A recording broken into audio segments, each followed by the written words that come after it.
this week I'm going to go over how to review an RFP when you don't have a lot of time. If you already feel like a pro reviewing RFPs, then you can watch this as a refresher, but make sure to bookmark it or send it to other colleagues, particularly when they're working on their first RFP, and this will be really helpful for them.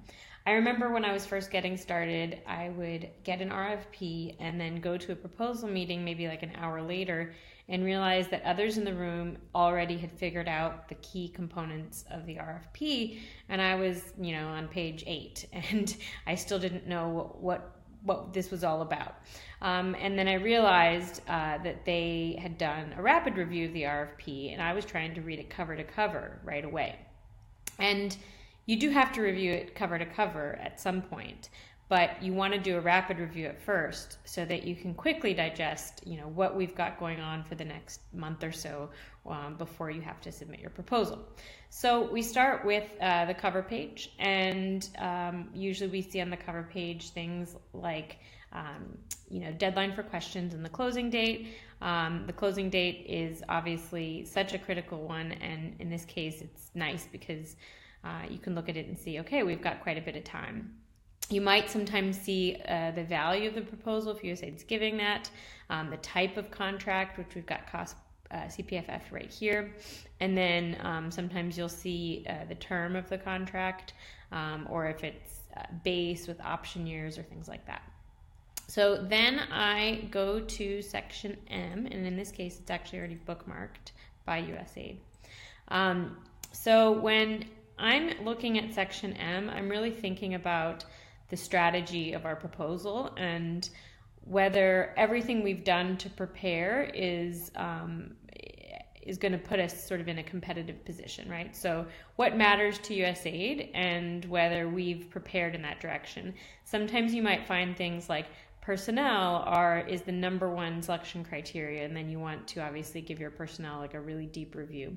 You might find sub-elements of the technical approach that were more important than what you had originally anticipated.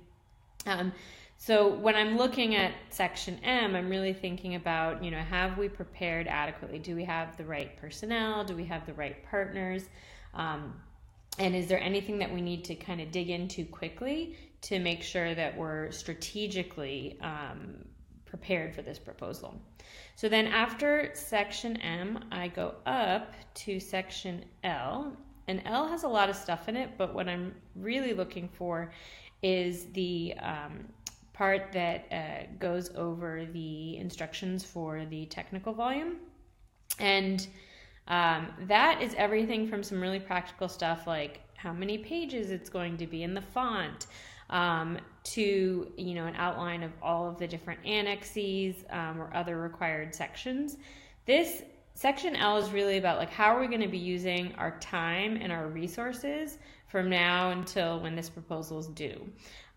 So it helps me think about whether we need to secure other proposal resources. So it could be an extra writer, or there might be just knowledge gaps to be able to complete one of these sections.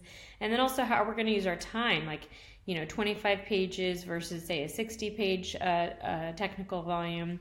Or sometimes you see an annex or a required section that is really extensive, and so it's going to take quite a bit of effort. And little things can actually end up taking a huge amount of time. So in this case, they say CVs are going to be 2 pages max per person.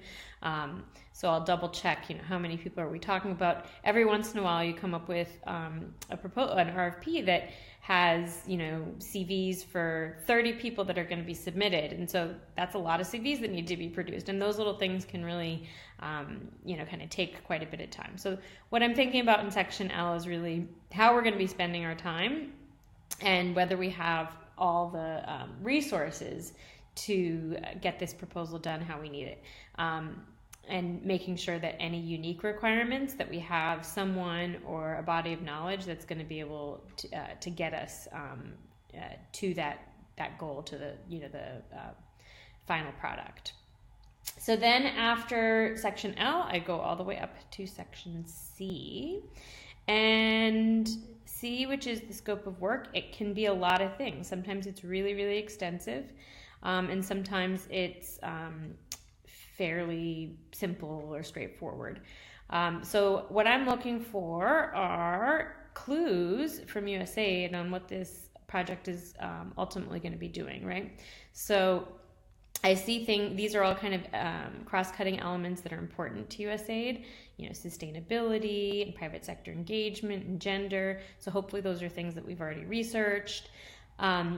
Geographic focus. This is super important because you may have been preparing for a project that was nationwide, and then you read this and you realize, okay, it's actually going to be focused on these areas, geographies, could be sectors, could be value chains, anything that kind of narrows the focus of the project.